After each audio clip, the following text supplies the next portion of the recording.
Welcome to Master the Game. I am Juice. I'm here with my lovely patrons, two of the three that are eligible for this tier. We are with Peter Boldry, BN Drake over on the Discord, and we are with Bill from. Getting some background noise there. There we go. Also with Bill from Roll Stats. And so how are you guys doing tonight? I'm great. I'm just I don't know, enjoying the upcoming week, right? Like I'm glad to finally get the holiday weekend over and back to work and starting to get things done. So that's me. You have a beautiful bookshelf back there. And I know, I'm sure I'm probably the only person on the face of the planet who's happy to have the holiday weekend over, but that's me. So it disrupts things. yeah, exactly. Right. Well, and you were working on your putting new books up over the weekend, weren't you? Behind you? I absolutely did. I actually have 5 videos in the bag that are ready to roll out. So I was busy. I was busy all weekend. So yeah. New videos. You said you were never going to do videos again. No, I'm just kidding. You know, I'm feeling the bug. I'm feeling the bug, and so I think it's time to come back. Besides, somebody has to rep old school D&D, right? Like, I mean, Right. nobody wants to talk about Back Me or BX except me, and I'm gonna keep pushing it, right? Like, and that's my whole thing, right? Like, the one thing that I want to pimp this week, right, or this chat is go try old school D&D. Like, really figure out where the roots were, and you'll find the things that you actually fell in love with. So yeah. Perfect. Old school D&D, BX, Back Me, it's the shit. So yeah, it's the stuff. It's you can stuff. say that. Shit is an A-okay word to say on the stream. Are they? So are they all complete? Like done in the bag, ready to go, or you got post and all that stuff to do? I have posts to do, yeah. So I recorded it all, but yeah, I have to go back and pull out my ums and my uhs and that sort of thing. I don't script at all. I can't. I find it. I have a hard time watching videos that are scripted. Like, you can just tell, right? And there's a lack of like, it just doesn't come natural most of the time. Yeah, exactly. And so I don't script. Half the time I won't even use bullet points. I'll sit down with a thought in my head and then begin to ramble. Unfortunately for me, though, that means a ton of editing on the back end, but I prefer the finished product. So yeah. How much time do you spend editing? The editing is actually the bulk of my time, right? Like, it will take me, I don't know, half hour to spit out my random thoughts, and then it will take me 2 hours to edit it and put it together. So okay. Yeah. That sounds fair. That actually sounds a little light, to be honest. I spend about that much time too. But like, when I talk to my friends like WASD20 or like Luke from the DM Lair, they're like, yeah, we spent 4 hours editing this video, and they script it. I'm like, geez, Pete's. Like, I don't even know how you would edit that much. I mean, color correction, audio levels, like. If you look at the production level, though, right? Like, so for example, right? Like, so DM's Lair, right? Yeah. That guy's got some production value, right? Like, yes. I mean, like, really, to the point where, he's doing characters and skits and, like, I'm a talking head. Yeah, right. I'm a talking head. I'm not all about the heavy production value. I'm not adding a lot of B-roll. It's basically either, like, you dig listening to me ramble on about old school D&D or you don't, right? Like, I mean, that's about it. I'll give you book shots. I'll do flip throughs for you, but I'm not a big B-roll kind of guy. So right. All right, Peter, what about you? What's going on with you?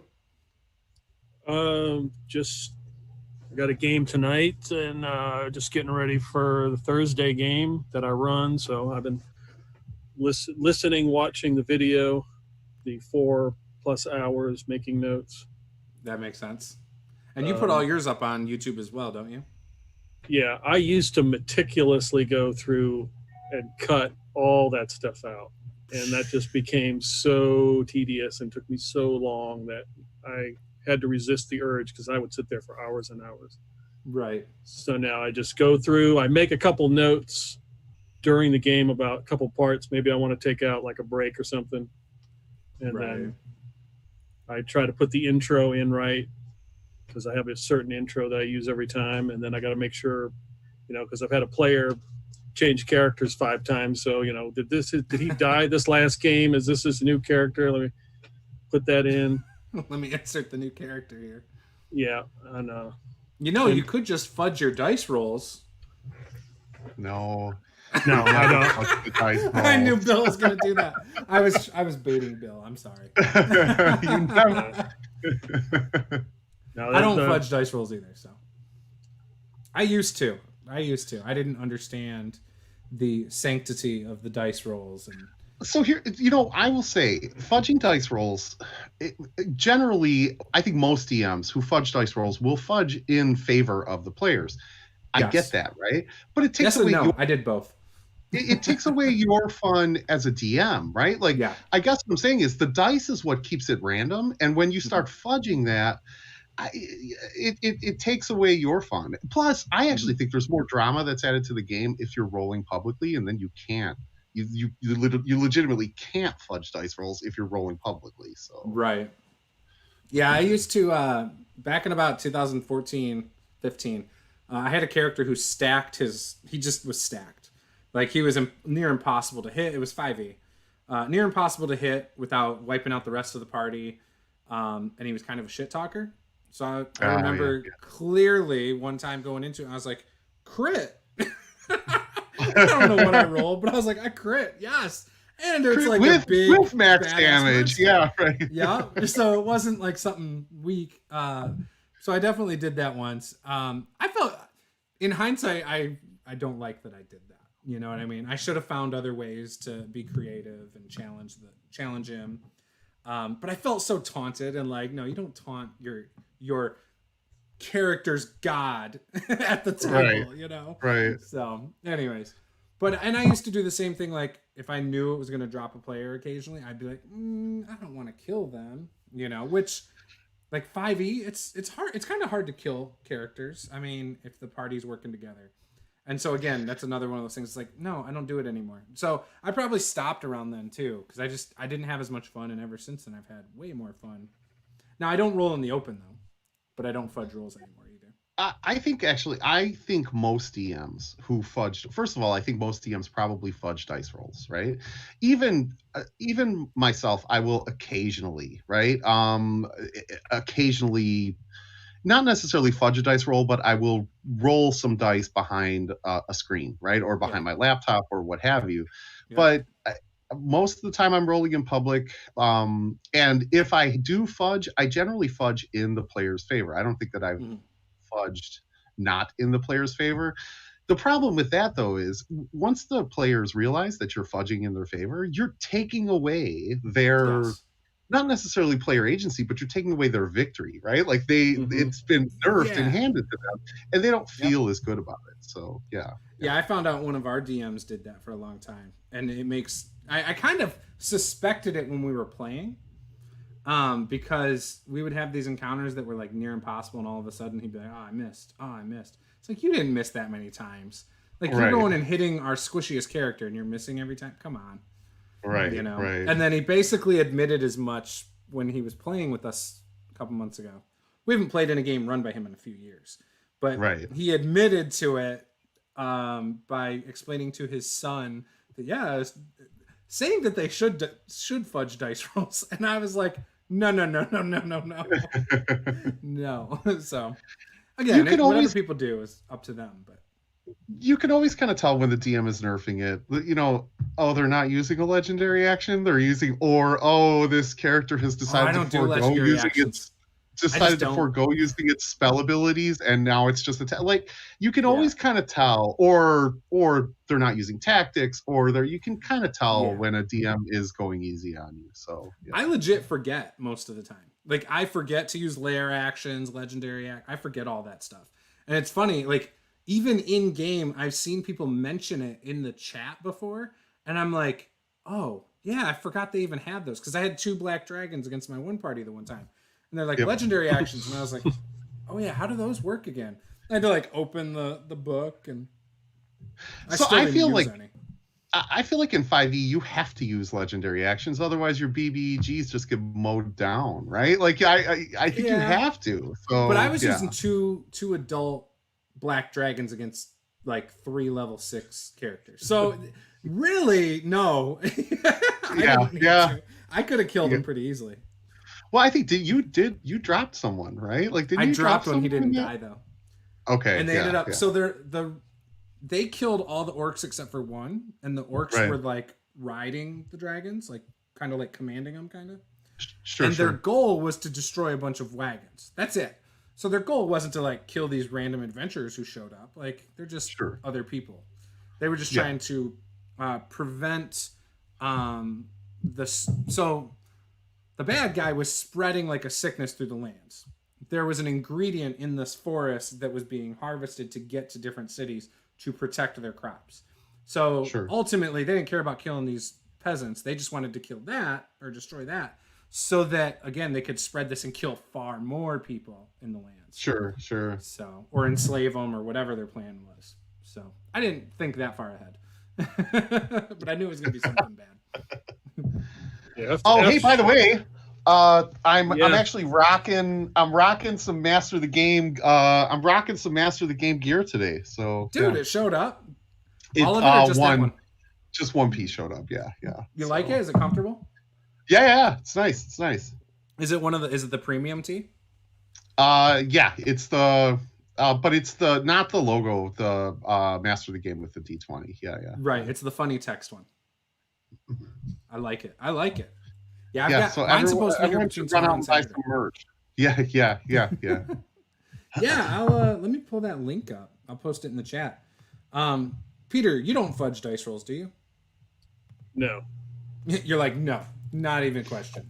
No, I've had a couple occasions where maybe I rolled for their perception or something, and I'm like, that's not high enough. Or I really like what the player's going to do, so it's like, that's kind of pointless. Right. I got tired, like with 5e. So one of my players had Sentinel and wrecked my game, but he had so many hit points. He had like 200. I got tired of the hit points, so I started limiting hit points. So after 4th level, the hit point adjustment was like 4, 8, 12. So I started limiting hit points, and I put in an exhaustion mechanic. Oh, nice. So if you took like 20% of your HP at some point, you have to roll a con save, and then it would increase. That became a little harder. Yeah. But my players usually drop like random stuff. It's not like the big boss. The big boss, they'll just wipe right out. It won't matter. But like some random encounter, that's when they get killed. It's like, oh, they can't hit it, and all of a sudden you're rolling well, and yeah, I gave them like it was the last 5e campaign where I had a couple players out, so it was just 2 of them, and I was like, okay, I know what I'll do. They'll get abducted and go on the spaceship because that was part of the thing. I was like, okay, I'll be fine, and I gave them 3 action points, and one of the players used most of their action points to figure out the elevator. So he was out of action points and low on hit points, and he got shot and dropped. And the other, because they split up, they were together. They said, I'm going to go here, and then one guy will go here. And one of the enemies rolled high deception, so he knew that, they were lying to him. Because they were trying to deceive him, saying, hey, be careful. We got a dead body here, but that's not us. So he goes in there. They're waiting for him. They shoot him. They drop him. I forget. I think he failed all his death saves. The other player comes in who had a trident. He says, I'm going to pray to my God, and I'm going to strike him with the trident. I said, okay, I'll give you a roll. And one of the other players said, this could go horribly wrong. And I was like, it could. And I wrote down a couple things real quick. And he got it. He rolled like a 90-something. The player came back, but he was undead. So I was like, so you get back up and you're looking around. So he's undead. And he was a performer, so then he would always have to wear makeup and everything, so he wouldn't look like he was dead. It's pretty funny. That's actually kind of cool, though. I love when you let stuff like that tell the story. Like the dice perfectly led to that.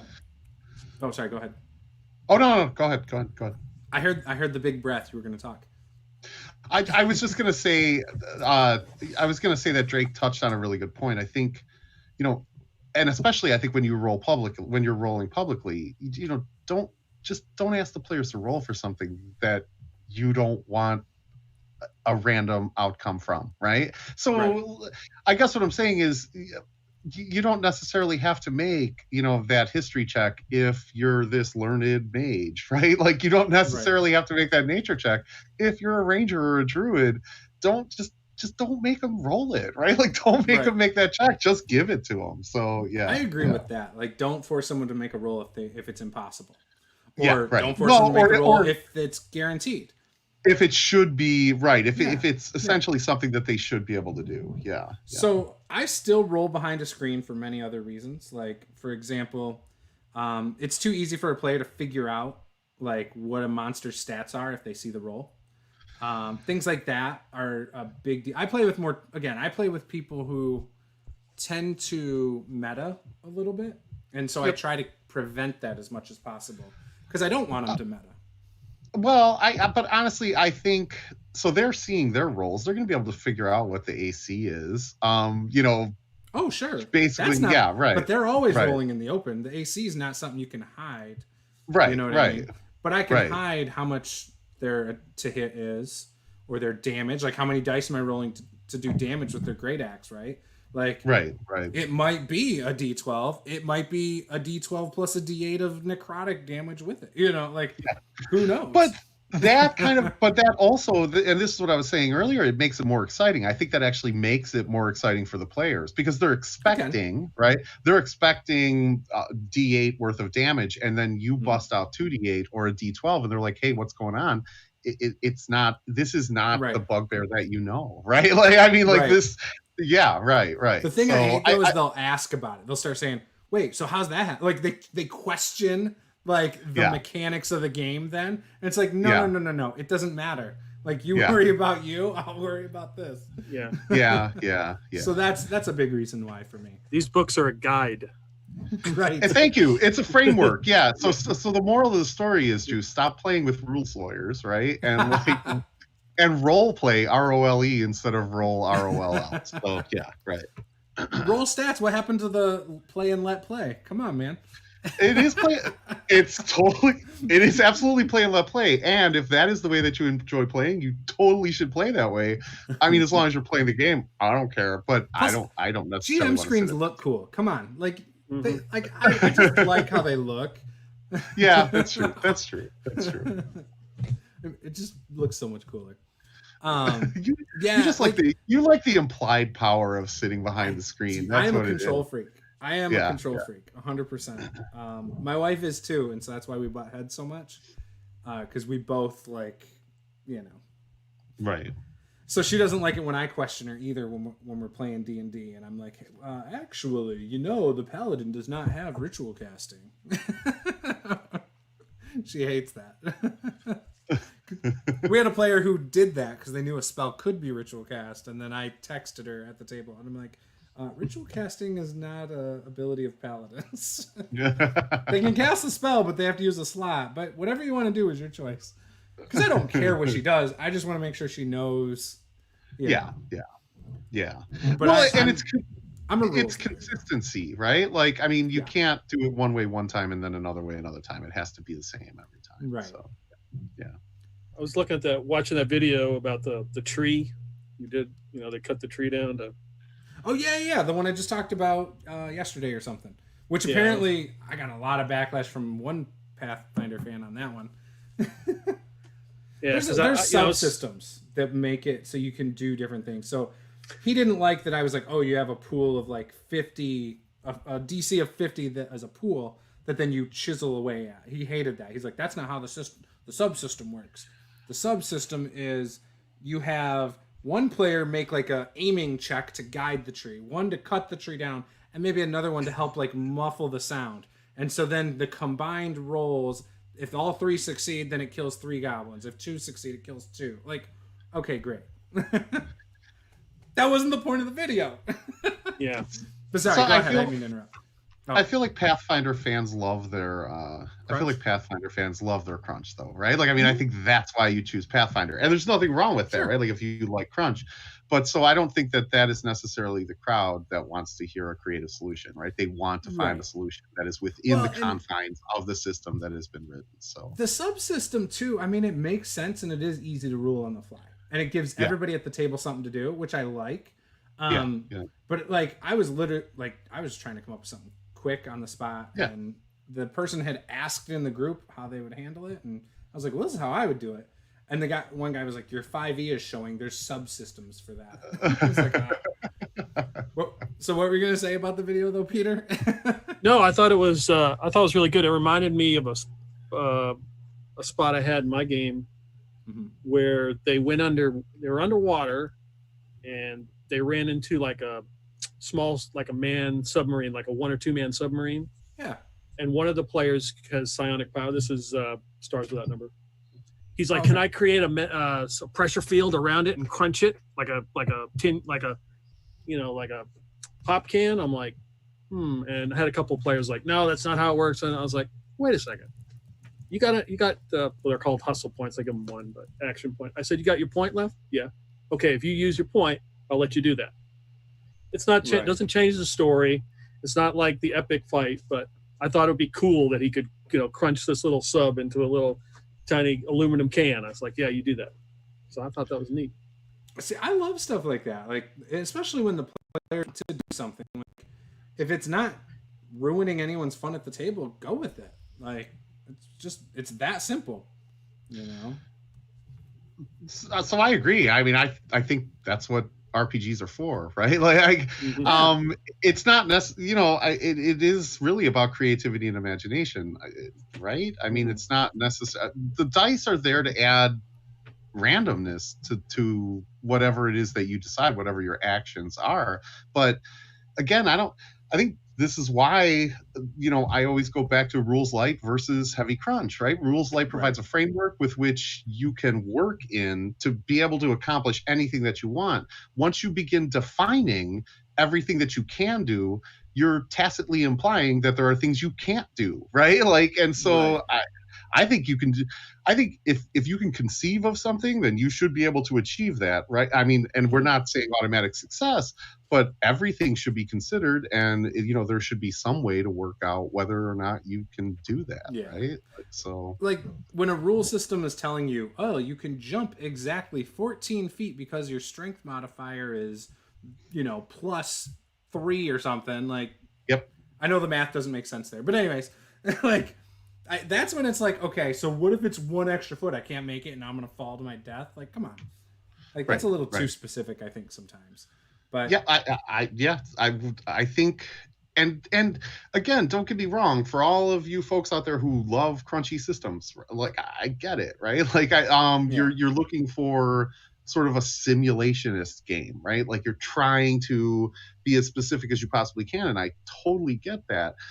I still maintain that you can achieve that with a rules light system. You're just approaching it. I mean, it takes a little more effort and work from both DM and player, but I think when it comes together, I think that like it's a thing of beauty, right? It's much more freeform. It's much more creative. It's more fun. I think. So yeah. Yep. Go ahead, Peter. And you train your players how they behave. If you allow them to do that, you'll encourage them that behavior, and then that'll help them, help your game. Yeah, I'm big on that too. Like encouraging the type of play you want at the table for sure. I like some of the stuff I ignore alignments at my table, like just blatantly. Like I'd rather you play the ideals, bonds, and flaws in 5e, for example, rather than I'm lawful neutral. Like no, to me that doesn't mean much because. Are you lawful like you care about every city's specific laws? Like, or are you lawful because you are to your oath or to your deity? Or like it could mean so many things and be interpreted so many ways. So I just don't care about that as long as you play consistently. And then I also ignore like encumbrance, not completely, but like I don't sit there and do the math crunching. I'm just like, okay, you can't conceivably carry, 1 million coins as well as 17 swords. Like you can't do all that, So I kind of try to use a little bit of logic with it without worrying about what the actual numbers are. It's pretty easy to hand wave encumbrance. Like as long as your players again are not into a super heavy simulationist sort of, if you're into that sort of game, I think it's easy to look at someone and say, realistically, you cannot carry 5,000 coins, right? Like, I mean, like, that's just not possible. Where are you gonna put them? And I think as long as your players are okay, that you don't necessarily have to split hairs. Sometimes with coins though too, I'm like, actually, we're using video game logic, so you can get what you want. They turn into digital currency. Yeah, this is Skyrim. You have 900,000 gold pieces. Oh, okay. Right. Cool. Yeah, right. So I do some, like, obviously, if there's a bunch of copper coins, there's copper coins there because you can't carry it all out, right? Right. That's the idea. Like, you want to be a pain in the ass to your players. And at low levels, that's fun. As a DM sometimes. They're like, oh, we should have got a cart. Okay, well, I guess when we go back into town, we'll have to come back and get these coins. Oh, but since you've now come back, like, something else happened. You can throw some kind of twist. So I love that stuff, though. Yeah, so we basically talked about, like, messing around with your players and fudging dice. So we are all going to be playing Tyranny of Dragons, thanks to Bill here, getting me rolling there. When we play, you guys want to talk about your characters at all? I will totally talk about my Yeah, what do you tell us about it? I'm actually super excited to play my character. So I have never, and I'll be honest, I don't know what, 5e's been out since 2014. I have never ever played a wild magic sorcerer ever, right? So this is going to be a first for me, and I'm actually looking forward to it, right? And so here's the thing. I'm looking forward to it because it is the less optimal choice, right? Like, right. I guess what I'm saying is, until you polymorph someone into something that's going to make them even better.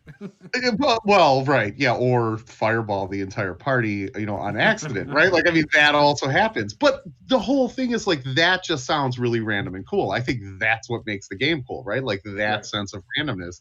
I don't.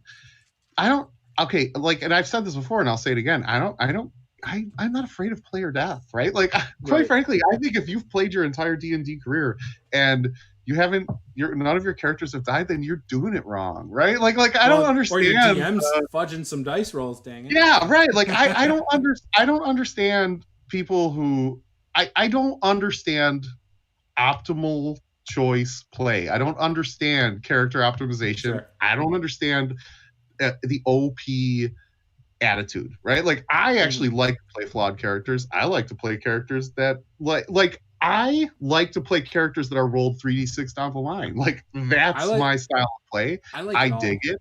I think that the most fun characters that I've ever played in my life have been flawed characters, have been characters that most people would consider unplayable, right? Like, it's a game, right? Like, it's a game, and it is the luck of the draw. The dice gods smile on you, or they don't, but you roll with it. It doesn't make the game any less fun. I mean, unless you're like, well, I simply can't play this character. He's completely underpowered, and I'm going to take my ball and I'm going to go home, right? Like, I mean, that's just silly. It's a game. It's a game. Deal with it. Right. So I guess what I'm saying is, Drake, I don't like. This is probably not going to be. This is not going to be an optimal character at all. Okay. He's sorry that he's going to kill all of you. Yeah, exactly. Session 1, first action. Exactly. Exactly. And I will laugh about it. Like that. And so my wife will probably be like, are you kidding me? Like, she'll have this dead ass look like, now I gotta make another character. She'll be so frustrated. She actually asked me if she should make a backup character because I told her that Tyranny of Dragons can be kind of tough early on. So she's considered that as well. Yeah. Yeah, I actually like both. I like to make optimal characters and I like to make suboptimal characters. The idea of playing 3d6 down the line, if you die, roll up a level 1 character, no matter what level the party is. Like, all that stuff sounds perfectly fine to me, and I can have fun with it all. The things that aren't fun for me is when you do have somebody who's very particular at the table and like they do get overly upset about it, or they are the complete opposite and they're always jacking things up for everybody to the point where it frustrates other people. You know, the extremes is if it doesn't work in the group dynamic, that's the stuff that bothers me. Because I can play the extreme too, but again, it matters if everyone at the table is up for that kind of play. So, and that's what I'm saying. I completely agree, right? It does come down to table dynamic. And I'm certainly not saying that I'm going to sabotage the party, right? Like, but what I'm also saying is he is not the typical 5e superhero, right? You know, like, so perfect race class combination with the optimal feats that I have planned out.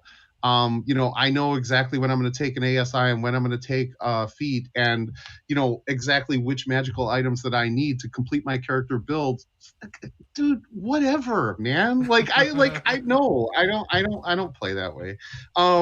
That doesn't mean that I'm gonna purposely sabotage the party, right? But it does mean that like there are certain choices that are decided by role play, again ROLE, and not by role play ROLL, right? Sure. I just isn't it about the development of the character, not the perfect mechanical build? Like Jake in our Descent into Avernus game is a good example. So he's playing a trickster cleric with like a 13 AC. He was not a healer. He's not a damage dealer. I mean, really, he's not good at anything. Like, let's just be honest. He's not good at anything. And there was a point where he could have chose to heal a party member or run, and he was playing his character. One of his things was he'll run in the face of danger, basically. And he rolled his wisdom, like he just himself was like, I'm going to make a wisdom DC 15. If I fail, I'm running. If I make it, I'll heal. He failed. He ran. He did it for 2 turns, and then he rolled it again and decided, I can't do this, and came back and helped, save the day. But that was cool because it made a moment. He was playing his character. I think we all liked it, and that was a level 2 party that got hit with a fireball. So because again, I don't hold punches. They walked into a room. It was only 9 by 9 fireball, and all of them except for him were in the room. There's 2 things that players will walk away from a game and they'll tell stories about until the day of their death, right? They will talk about the ultimate success, the time that we just totally owned something, or ultimate failure, right? Failure can be just as memorable and just as exciting and just as cool in an RP situation as success. So yeah. Anyway. I agree with that. I mean, I think as a DM, specifically as a long-time DM, you get used to it because you're failing most of the time anyway, right? It ceases to bother you anymore because I roll well most of the time. Well, no, what I mean is, I have played 1,000 different NPCs in my life that have died. I have played 20,000 different monsters and beasts in my life that have died. It doesn't bother me anymore, right? It's just another character, right? It's just so, yeah. That is true. I like to see how the story develops as far as what your character should take. I had a character in one game who I started. So basically, I didn't get a chance to be a PC in a lot of games, so because I was always DMing. So I took Dwarf Wizard, which I know you've talked about, but so I took that, and then one of the party members ended up dying horrifically, and he felt bad. So I took a level of Rogue, kind of to honor him, so he would be to learn his connections and stuff. I'm in another game where I'm a ranger. And due to circumstances, I took a level of barbarian because he would go and, become angry and go into a rage and literally become a different personality. Nice. So in the game that we're in, of course, that happened at the wrong time, and he snapped and went after somebody. So we'll have, but I'm curious to see what happens, with this character and what develops. Right. Yeah, and that's the other thing, right? You can't really plan out your character from the beginning. because you don't really know who that character is at that point. Yes, you have some idea, you've developed a backstory, but you don't know what the group dynamic is going to be and how that's going to play into it. And so, yeah, I think you're absolutely right. I think the character develops, as the game goes along. So, yeah. Right. So I think when we were talking about what everyone was going to play, I believe were you, Peter? You were going to play the monk? No, right? Mine's the Water Genasi Berserker Barbarian. Oh, that's right. Okay, I think I remember that now. Because I was like, okay, that works perfect because I love barbarians. And then it was Chance that was playing the monk there? Someone's playing a monk. Well, we just needed a tank, so I was happy that that Drake was playing a barbarian. Yeah, so. I rolled 46 down the line, and I'm like, looks like barbarian. Yeah, see, good for you. I actually did standard array because I didn't know that Juice was going to be nice enough to allow us to roll. Otherwise, I would have rolled. So, I always let people roll if they want to. Right. But I do if it's in my home game and someone rolls really poorly, I do not. If they're upset about it, I'll say, yeah, go ahead and use standard array at that point. Yeah. I don't let people re-roll though. And then, but ultimately, I would prefer that if they roll poorly, they just stick with it. Yeah. Personally, yeah. But by the rules, it does say if you roll, you should just take the standard array. So I do let that be an option when a player is unhappy with it, or if I feel like it's going to be a problem with the group. So like my BlackRock game, the monk in that game rolled extremely poor, and my wife is playing a barbarian, but her brother is playing with us, and he's the one who used to DM and is very like particular. Like I jumped off a horse and he's like, "Oh, you take 2d6 falling damage." I'm like, "What? I was trying to do something cool and attack him, like jumping off a horse." He's like, right. "Yeah, but you're in heavy armor, so that would hurt you." I'm like, "Are you kidding me?" Like, so then later on, we had a situation where like I tried to use my shield to sled down some snow on a hill, and same thing. I got hurt somehow. Like, didn't even. Are you kidding? I would have given. No. I would have given you that. Yeah. That was with awesome. No roll, just because that's really cool. Yeah, right, right. It like the rest of that game, I didn't try to do anything cool. You know what I mean? I just was like, just run up and hit it, I guess. And that's what it is, right? Like nothing crushes like the atmosphere of a game. Nothing crushes players individually. Then no, you can't do that. Like the word no should not be in a DM's vocabulary. It should be. Right. Yes, and this happens, right? It should 100%. Never be no. Yeah, right. But I'm working on him. So him playing in this game, especially Paula has kind of taken not a leader role, but she role plays a lot more in that game right now. She's comfortable. Yeah. It's her best friend's playing the monk. Her brother's playing, and she's played with him for years. And now we had another guy who was from another game, but he dropped out, and we have 2 people joining us. And I have a feeling he's going to see more of the yes and creative stuff, especially with me running the game. I can facilitate that a bit more. He's already come out of his shell a little bit more with role playing. Right. And I think he's genuinely having more fun than he normally does playing D&D. So I'm curious to see how that's going to change him moving forward, and maybe if he's running games, if he's going to be a little more accepting of things. I don't know. I'm not going to bank on it. Yeah. But I'll be very curious to see how that plays out. So the Berserker Barbarian, what made you choose the Genasi? I don't know. I just I was going through, what was it? We built the characters on D&D Beyond, right? Yes. So I was looking at it, I thought human. I was like, it's boring. I was like, I don't know. Water Genasi just looked cool. And then I thought he's like going to be sweating all the time. I was like, there's no way he can wear armor because that's going to rust. So It looks like he's a barbarian. And he's going to have a shield that's probably like a turtle shell or something. And hopefully, I don't know where. So I've never played Tyranny of Dragons. So all I know is probably I guess they're trying to like raise Tiamat or something. It's probably dragon cults or something.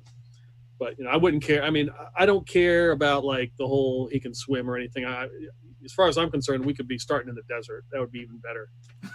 It's like, and he's a folk hero, so he's like, what am I doing out here? Like he was living it up wherever his village was. As a folk hero, and then they said, guess what? You're the guy. Awesome. Yeah, I'm thinking about when we sit down to play so what I'll do is we'll do a session 0 with the first session. And I think it'll flow better that way rather than doing like a session 0 and then a couple weeks later playing the game.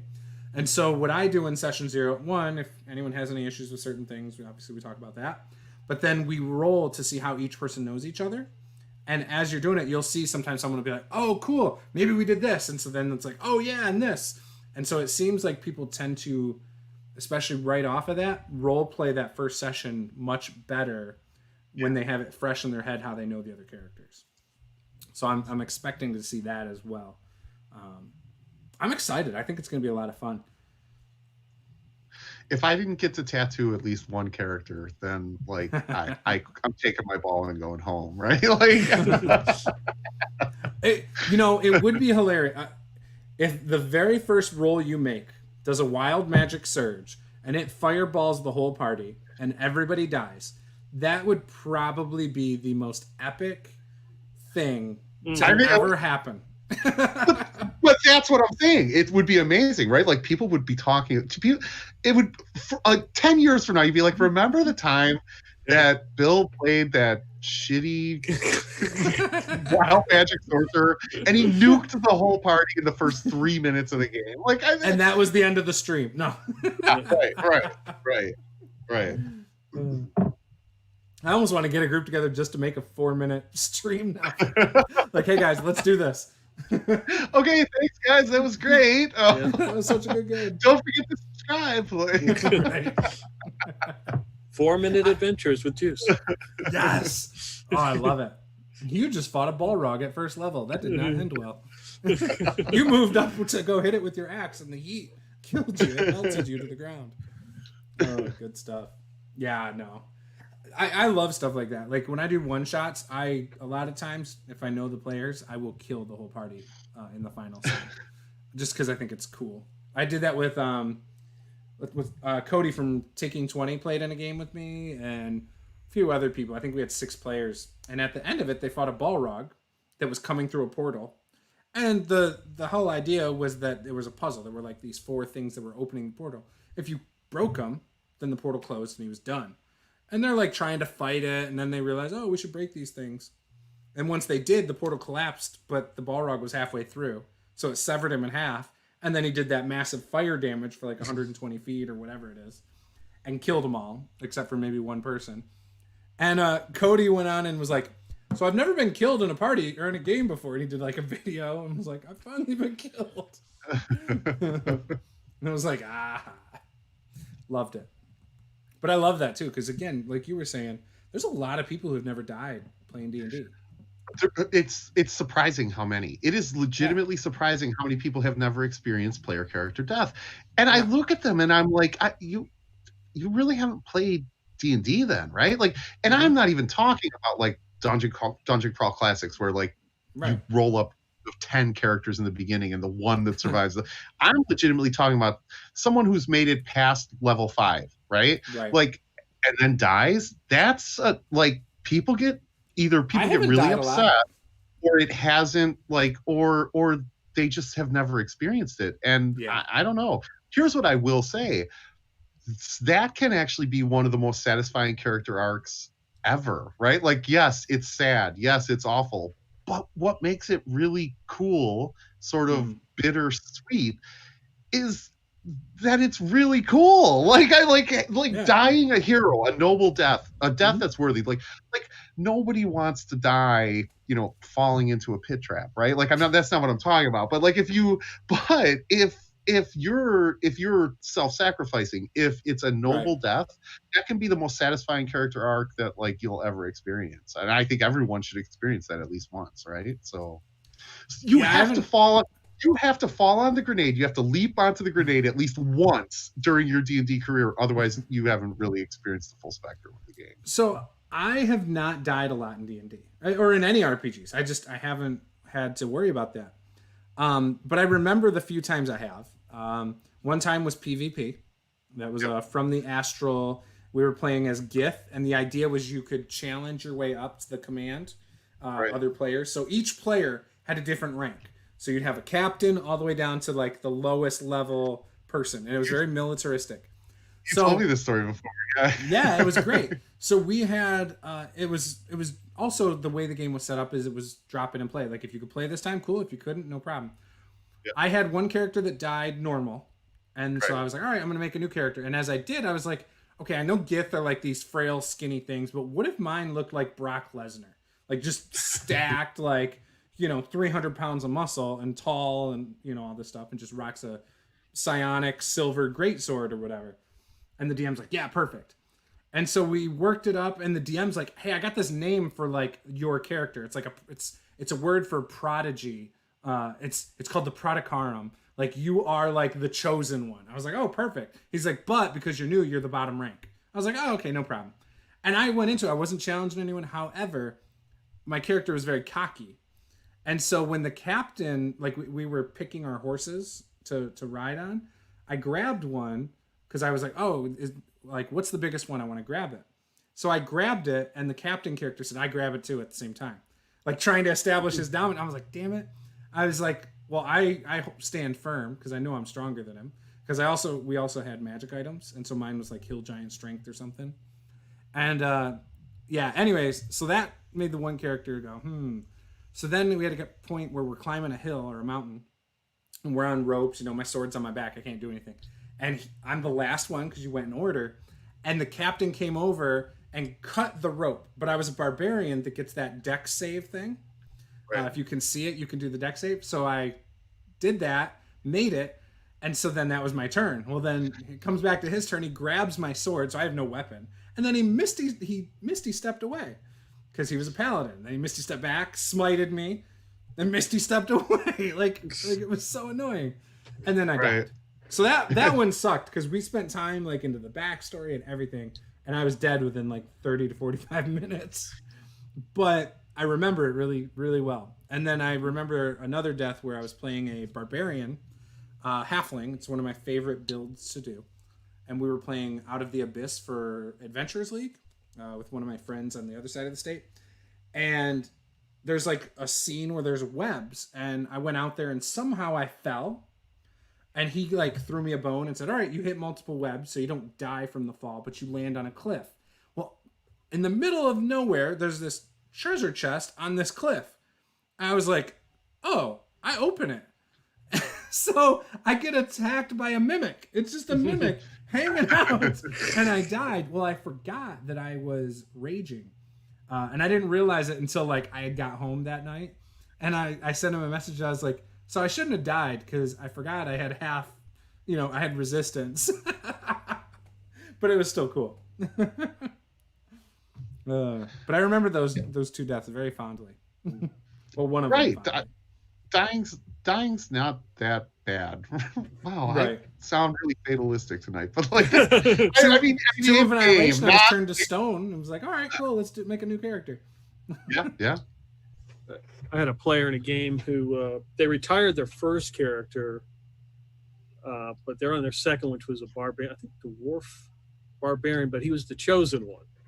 Oh, nice. And basically, that's what he called himself, the chosen one. And he would come back over time to fight things. So naturally, he would die and then come back, and then at a certain time. So there's really no way to sort of in the game to kill him because he's going to return at some point. Right. So he got in a fight.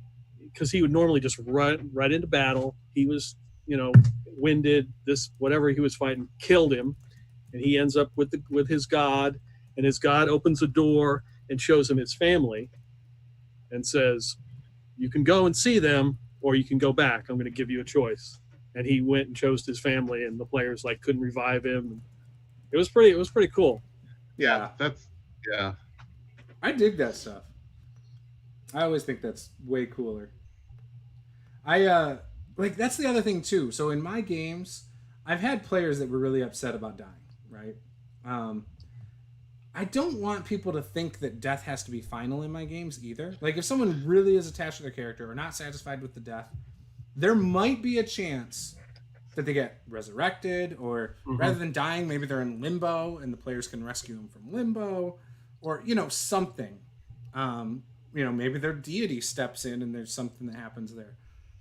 Maybe they come back and take a level dip of Warlock because they made a pact with a demon or something. You know, like I love, again, the dice told the story. Yeah, you died, but maybe something cool happens because of it. You know, if you really want to play the same character, then let's figure it out. Now, that doesn't mean like, oh yeah, I died. Okay, we found a workaround. All right, I died 2 sessions later. Yeah, another workaround. No, that ain't gonna happen.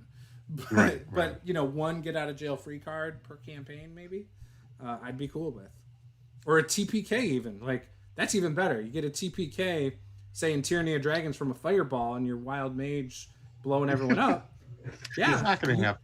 You all wake up and you look around, and it's like this desolate place. Oh yeah, you're in hell. Like welcome to Descent into Avernus. All of a sudden. Yeah, right. Actually, that would be a pretty good transition, actually. Right? Because Tiamat's in that too. Yeah. So, yeah, no, I try to be flexible. Ultimately, is what it comes down to. If players got an idea, like let's work with it. Let's work it into the story. Because it's for me, it is the storytelling. You know, like what is the story of the game going to be when it's all said and done? You know, yes, I love mechanics, I love rules and stuff like that, and I like to try and stay true to it as much as I can.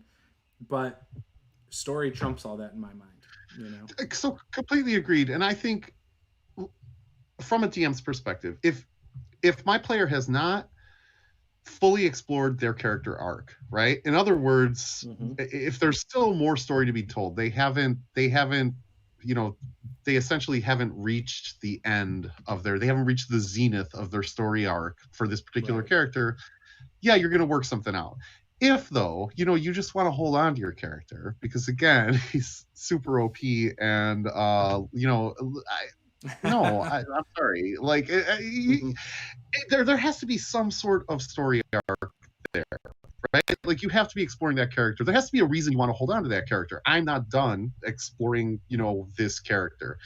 Sure. But if you are, then just isn't it more fun to kind of just begin with a new character and play something different? Like that's okay. That everyone knows that guy, right? That plays the same character again and again and again. In every game, it's the same cookie cutter carbon copy character.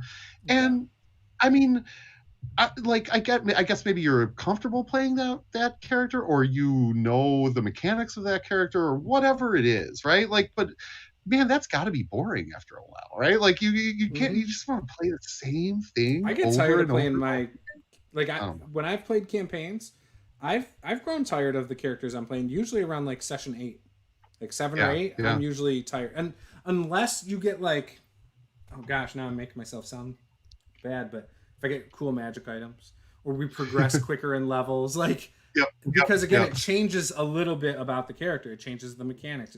So then I can maintain interest. But if we don't do leveling up, it's a really slow progression. I will grow bored of my character and want them to die. Like I've asked my DMs to kill my character before. So it's likewise, right? Likewise, but not because hey I'm leveling up or because I'm getting cool new magical abilities, but because my story is done, right? Like I have explored the personality of this character. I've completed my arc, and so then now I'm looking for that good death, that noble death, so I can play something new and figure out that character, right? So I don't know. Yeah, I make so many characters without any idea what their story is going to be, though. Like I literally make stat block and then I figure it out as I'm playing. Okay, super. And that is ironic and funny because I actually come up with backstory first, and then and it doesn't, like I will come up with a character and make the stats fit the character, not the other way around, right? So I do that. It's like occasionally, but most of the time I'm like, I feel like playing this racing class, and then and then I figure out the rest later. Yeah. Well, I am the exact opposite. Like, okay, I want to play a really street smart but not real bright, you know, strong guy, right? I'll make my stats fit. Or I want to play an extremely book smart, not, you know, but frail. Like, you know what I mean? Like, I'll do that, and then I'll come up with the backstory and the character quirks and that sort of thing, and then I'll be like, okay, these stats kind of work. Like, you know, you'll move them around. I have actually, and I swear if I'm lying, I'm dying. I have actually like cheated on my stats down, right? like what I mean is I have lowered ability scores on purpose to fit a particular like build that I'm looking for, like a particular character flaw. Yeah, I have. I've never done that. I will never do that. But I have had players I've had players play in my games who have done 3d6 down the line. Right. And so for example, a long time ago I ran a one shot where someone was playing a fighter, I think, and their strength was like a 7 or an 8 because they did 3d6 down the line. So they role played that their character was like of retirement age. And so his best adventuring days were behind him. He just wasn't strong anymore because he was so old. And so that's amazing. Like, so when he would miss, he was like, he picks up his sword with both hands. It's a long sword, I think, or with both hands so that he can actually get it up above his head and swings it, but misses it right into the dirt and it's stuck. Like, because he threw his back out or like, right. Yeah, 100%. Right. I think so. The character's name, if I remember right, was Sir Rochester. And it was like a 70-year-old retired fighter coming out of retirement to like save the village or something. Right. And I think he survived. I think I gave him a small dragon to fight in a cave because it was a one shot, and it was a lot of fun. We had people that. So what I used to do when I'd run one shots is I would have what I would call a ringer, like one person who I knew could role play really well. He was that guy, and then everyone else it was people I had never played with. And so at least I knew I was going to have fun because I had at least one person who was going to role play. Right. And then the rest could be whatever they wanted to be, and it wouldn't ruin my time. And it always worked well. So, and yeah, that was a really memorable session. I think they fought like goblins or something too on a wagon cart. And that was where he kept failing his rolls. But like when they fought the dragon, I think he actually rolled well enough a couple times to do some stuff. Right, so right. It worked out really well. Yeah, so I agree. What's that? That reminds me, I got a character in a game, and she's an old orc, half orc, who's a monk. Kind of the same thing. She's got like 7 strength or something. Really can't. She always complains about how fast everybody's walking, and she likes to smoke the ganja, so she's a drunken master. For all the aches and pains she has. Those are the characters that I love. Yeah. So. It definitely makes it more memorable when you have people role play their flaws. I give you that 100%. But I don't seek out flaws when I'm making a character. Not like, oh yes, I want to be terrible at this. But if I am, I'll role play it. I think the flaw makes it easier to role play, right? And not that your character is one dimensional, but that one flaw you can sort of you can see how the character's personality would develop around that. Like, how are they making up for it? What are they better at now? And I think having a flaw just helps. That's why the one thing, right? Like the one thing that I think 5e got absolutely spot on, right, was the inclusion within the rules of background ideals and flaws, right? Like I think that was spot on, and I think that was probably missing from the game for a long time. So I think they can go a step further too with not only flaws, but maybe like something a little worse, like detrimental like attributes or something a little bit worse. And I think that would give you even more of what you would like roll stats. Yeah, and it would force other people like power gamers and stuff to choose, oh, he's got arthritis, like, and it's raining, his knee hurts, and he's got half HP or something, or he's got disadvantage on saves, or. Well, I agree, and so the reason that I like that 5e included it actually in the rules, right, is because now you can look at folks who are optimizing and who are playing to win, whatever that means, right? Like, I'm going to win at D&D, whatever that means. People who are playing to win, you can say, oh, look, you're playing up to your flaw, you're winning, right? Like, I mean, like, no, right. In other words, you're optimizing your character to be suboptimal. How about that, right? Like, so Pathfinder has it built in too, where you can take negatives to your attributes to buff other things, but you're taking negatives to things to do that. Or Savage Worlds does it too. There's like edges and hindrances in Savage Worlds, and you can take extra hindrances to give you other perks. But hindrances in Savage Worlds can be serious. Like you might be playing a lizard man and your tail's cut off. Like like that could be a hindrance, and so it makes your balance off or something. Like and you can't climb as well or whatever. Like hindrances are a huge deal in Savage Worlds, but I do like that idea where you can take something that is so negative, like, oh, you lost an eye, like basically take a permanent injury right off the start. It's going to make your perception checks worse. It's going to make your initiative worse, but maybe you get an extra stat bump or something in strength or whatever. When I try to use reverse psychology with most power gamers when I'm running for them, right? Like, again, I don't want it to sound like, again, I have no problem with people who want a power game. The only time I ever really have a problem is if you have one power gamer, one person who really wants to be OP, and then the rest of the party that wants to role play, and it's hard, right? Like it's hard to challenge that one player without screwing over. But that one player power games because they don't want to be challenged. But that so I try to play sort of reverse psychology with them, right? And that you're right. They want to like sort of steamroll through. So what I say to most power gamers is, well, yeah, but really that's just easy. You're it's like playing a video game on easy mode. Like you have to sort of goad them into it without them realizing that you're kind of goading them into it, and it seems to work pretty well. So oh man, I think I just gave away my secret, by the way. What was that, Peter? Important DM tip right there. Yeah, I think reverse psychology is a big deal. So I have a huge problem with, it's not power gamers, but it's when someone optimizes certain things. So like if it's impossible to surprise your character because they got alert and they've got like maximum whatever, it like takes Peter a was whole saying earlier, like if they have Sentinel and Polearm Master, like get out of my game. Yeah, but they can only do that once.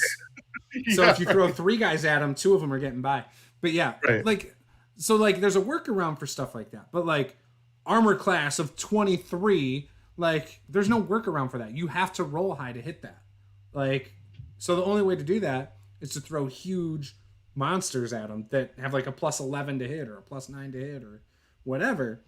And it feels cheap as a DM when you're doing that. Now, you can challenge the rest of the party, and you can, I don't think enough people are doing advice on how to handle those types of people. Like if you look at YouTube videos, it's like, oh, top 10 list and this. Nobody's talking about how to teach a DM how to handle those OP players. Nobody's saying, hey, you got a one character with a 20-something armor class and the next highest one is 15. How do you handle this? Like nobody's doing videos on that. Like that's something I wanted to do, But how do you handle that? What I'm saying is, yes, you could as a DM just have every creature attack that one character. Oppose strength rolls, tie them up, and then now you take them out of the fight. But isn't that one character going to call you out?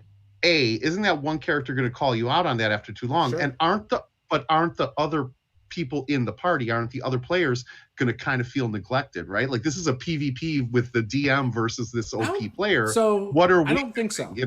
So especially as you level up, right? Your players are going to get a reputation in your world. Mm-hmm. And so then enemies are going to know their strengths and weaknesses. Like, it's just like everyone knows, like, in the world, militarily, like what other countries' militaries do for the most part. Sure. Like, a common person wouldn't, but the militaries do, right? They've got intel. So same thing should happen in your world. Oh, these adventurers are always stopping the bad guys. Well, what are they doing? Why? What are they so good at? Start figuring it out. So your smarter enemies should know, especially the humanoid ones. Or every once in a while, you just have a big monster that likes to grapple, and they grapple the one, taking him out, and the rest of his little cronies go and attack the rest. So now you can make a challenging encounter for everybody. Your one guy is going to have a hard time because now he's grappled and can't do much anyway. So just take him out of the fight. He's prone and restrained. Use spells, right? Target his dump stat, because of course if he's min-maxing, he's going to have something that's like a 10. So you'll be able to attack his I can tell you right now his dump stat is intelligence. So or charisma. Like, I don't know. So then have I an think, enemy bard that whittles him down with some vicious mockery or some crap. I generally think I think most OP players will not dump stat charisma because they want the skill checks on that. Like whereas intelligence, they really don't Intelligence has give a some. shit. I would say which one's better for spells though? See, I don't even know offhand which one's used more. Charisma is unless you're a wizard, right? Unless really charisma is your spell based, like that's where you're right. Where but you're, defensively, which one's the most important of those three? I would say wisdom probably. Wisdom, right. Yeah. Right. So wisdom is not going to be their dump stat if they're like a rules lawyer power gamer. I'm saying I'm saying intelligence is their dump stat. Oh, I know. They're not going to dump charisma. They're not going to dump wisdom. They're definitely and dex, con, and strength is where they live and breathe. So my barbarians are dex, con, strength, like buffs to the max. Right. But I know that, and then I'm like, hey, I'm completely vulnerable to all your mental things. Right. Like, Right. Your mind flayer wants to take control of me. Here you go on a platter. Like, I'm cool with that. Yeah. No, I don't know. I've seen a lot of people dump charisma before though too. Because they like a lot of like the power gamers I played with aren't heavy into the role play, so they don't care about having charisma to persuade or any of that stuff. So I've seen them dump that as well, and then they're just like, my character is very quiet. Like, oh, okay. Like I've seen that in games because they're not comfortable. Yeah. But yeah, it's probably like intelligence or something. Yeah, he's just a big dumb fighter. Right. Well, and then that's the reason to not role play too, right? Like I'm just a big meat shield. So yeah, right. And so you could also just throw more enemies too. That's always like you don't have to throw harder enemies, just more. So then he can only handle one at a time, maybe two if he's a fighter, depending on how many attacks he has. So if you're throwing like 8 enemies, 6 of them are going to get through into the rest of the people. Yeah. So, like Sentinel and Polearm Master is awesome, but you can only do it once as a reaction, right? So the rest, again, will get by, so you can still mess people up in the back. Because that's the point of the fighter, right? It's to soak up the damage and keep people from getting to the squishies. So. Yeah, exactly. So what we're saying is, what I'm hearing is, you're going to be playing a Dwarven Wizard soon, and he's not going to be OP. Like that's what I'm hearing. Oh no, right? he'll be OP, but he'll be OP for like a tank. That's the thing. He's gonna be a wizard, but he's a tank, like with low hit points because he's a wizard. Yeah, he would not be. He would probably be. Intelligence probably be his third stat, like his third best stat. Still, I would still probably go strength. Yeah. Or con. Yeah. So he studies arcane lore at the gym, like basically. Yeah, while he's on the treadmill, he's reading his spell book. Working on his constitution. To be fair, that player who had Sentinel, who's a Sentinel dwarf, I did make him take a level in Warlock. There you go. Because he got some sort of hood that allowed him to teleport. And I said, if you're going to use that hood, you're going to have to take a level in Warlock. He's like, damn it. Okay. Do you even cast, bro? And the party was very afraid of him being mind controlled. They were always concerned that he would turn on them. Yeah, see, there's so many tools we have. And I don't think anybody or anything out there does a good job of really explaining that. So I take that back. The Monsters Know What They're Doing by Keith Amon, that book is amazing. It tells you how to use tactics for your monsters. And it kind of tells you how to determine it based on their stat blocks and stuff and their abilities. And reading that book, I haven't read the whole thing. In fact, I'm maybe 70 pages in and it's like 600. And I've already got so many good ideas from that. So I would recommend that if you feel as a DM that your players have it on easy mode. Because like what I've seen is a lot of people get into this. I run up and I hit it, and that's it. And if you use some tactics, I think you'll find it's actually a lot easier to challenge your players just with some tactics. So if you dig that book, I have that book as well. If you dig that book, though, you should really pick up XDM by Tracy Hickman. So Tracy Hickman, old school Tracy Hickman. That's the black book with the red and white font and stuff? Yeah. I think I've seen it. It's an amazing Dungeon Master's Tool, really laying out how to not just how to deal with OP players, but really how to improvise on the fly, how to run a game, how to like really and truly run a game, and not just sort of let the game run you, right? And so I would suggest it. Yeah, most people do that. Like they just literally just, okay, and here's an encounter, initiative. Okay, it's my turn. They all run up and hit. Like that's what happens. Or but they have a bow, so they stay back and shoot. Right. It's kind of boring, right? I mean, when it comes down to it. And I've noticed too, when games are like that, people do not have as good of a time, like as a whole. Agreed. And then it's like, oh, it's so boring. It's just combat, and like, but if you use tactics and creative things happening in combat, change the terrain. Oh crap! There's like boulders now rolling through the hall. Like there's whatever. There's now. Oh crap! We didn't see a trench in front of it. Like all sorts of different things like that. It makes it far more interesting, and people won't complain about boring combat. So I completely agree. I mean, there are 3 pillars to the game, right? And I don't think any of them should be ignored, right?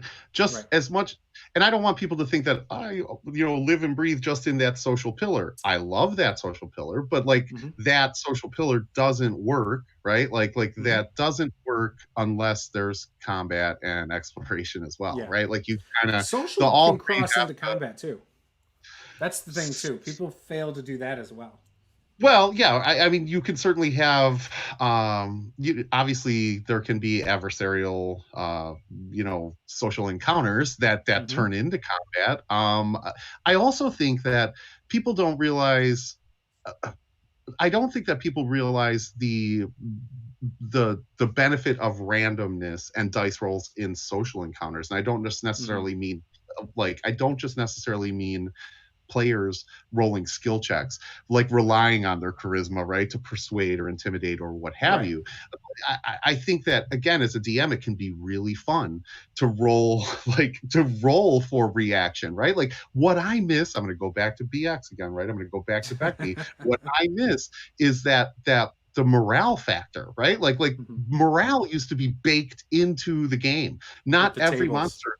Right. Not every monster is going to fight to the death. It's stupid, right? Like monsters. And so, but rolling for morale makes it random enough to where it's fun for you and fun for the players. You're not making the call. The dice gods are making the call as to where these play. I loved the morale factor, and I'll be honest with you, I use it in my game to this day. So yeah. Right. Yeah. Do you ever do that against your players too? Like, hey, as players, you might feel the tide of combat, so you completely leave it on them still? Yeah, no, never. I would. That takes away player agency, right? Like I'm not going to say, as much as I'm not going to say, hey, you're angry at this, I'm not going to say, hey, you're afraid of this, right? Like if I want, again, I'll be manipulative as a DM. If I want them to be afraid, I will explain it. I'll describe it as something that's very frightening, and they'll get the idea that they should be afraid, right? So yeah. That makes sense. So, all right. So we've been going for about an hour and 15. I know Peter's got a game to get ready for. So we should let him go. But I had fun. We'll have to do this again in 2 weeks. And maybe our buddy Dave from Tactical Tokens will join us then. Yeah. And maybe somebody will watch this and want to join us as well. And so we can get them involved. Yeah, we really, if you're not a patron, you should become a patron. So you could come on and I could, I don't know, spout random nonsense about back me and BX systems and old school mechanics that nobody cares about or wants, and tell you that your players should die because they'll enjoy it. Like, yeah, that's kind of my role. So, there's definitely an audience for those games. I mean, what is it? Questing Beast, I think, does that. The video. Oh, yeah, it's amazing. Like that. Yeah. Ben is great. Yeah, and I mean, technically, OSR games still win a ton of awards when it comes to the NEs and stuff. So there's a lot of people out there. Now, there is a stigma associated with some of those, but you can find good people in the community. In fact, there's a group that is explicitly for good people. So if you've heard bad things, there is a group that is complete opposite out there, and they're very open to booting people that they think are bad people out of it. To be completely honest with you, there should be no games and politics. Gaming and politics should not mix, right? Like at all. In fact, you play role-playing games to escape politics, or at least I do. So yeah, anybody that starts spouting political beliefs at you from either side, right? when they're supposed to be feeding you RPG information, run, don't walk, run away from it. Yeah. I try not to. My politics do leak into some of my stuff every now and then, but I do really try not to. No, but you don't. What I'm saying is you don't pontificate for 45 minutes on. Right? Exactly. So yeah. So there's groups out there for all of you. I guess my only point is just don't be afraid of what you've heard. Seek out the people that are like-minded, because they are out there playing those games. So, that's all I'm gonna say on that. But thanks again, and yes, thanks for plugging the patron like you always do. I appreciate that. And, being patrons, I really appreciate it. Obviously, that's actually leading to a Pathfinder purchase here soon, so I'm pretty excited about that. Nice. Before I get off real quick, so you roll stats. You like old school games, Peter? What are you into? What kind of games? Whatever. I'm right now. I'm into Stars Without Number, but I'll probably. Sure. I think I'm going to go Call of Cthulhu after this nice wraps up. I can't believe I'm saying nice. So Paula has been excited because she's like, I think you're turning around. You're starting to like Call of Cthulhu. And I'm like, maybe a little. So Drake, is Stars Without Number, is that a D20 system or what? Yeah, it's D20, 2D6 for skills, and the initiative is a D8, which is gotcha. But it's I am not familiar with that game at all. I'll have to check it out. So yeah. I'm open. I'm still trying to learn new systems. I've got Friday nights. The intention is in the future, if people want to run one shots, I'll happily play new systems. That's kind of when I'm leaving it open. So again, if you're in my Discord and you're looking for people to play and you need a Friday night player, I'm game. If you need someone who has Zoom, willing to use my Zoom and all that stuff, and if you're open to it, I'll even stream it and all that good stuff. So but anyways, if you're not a patron and you want to, please go do. Link is down in the description, and we've got different tiers that offer different things. I'm always looking for ideas for new rewards as well. So if there's something you guys want to see that I don't currently offer, mention it, and we'll get it added. So that's it, guys. Snap. Premium snaps, buddy. I need to add premium snaps. Paula, someone was telling me I need to add a chance to play with me, but I already give patrons first dibs. So the Tyranny of Dragons game I posted to patrons before I was going to put it anywhere, and I filled it based on patrons. I think one person is not a patron. So if you want to play in a game with me, just become a patron. That's your quicker way. If you can't back me that way, join my Discord, and you can, also from there you can play with me. So as long as you're 18 or older, I don't play games with under 18 unless it's my own children. So so that's it, guys. This is Master of the Game. I'm Juice. This was Peter and Bill. Roll stats, BN Drake. Game on.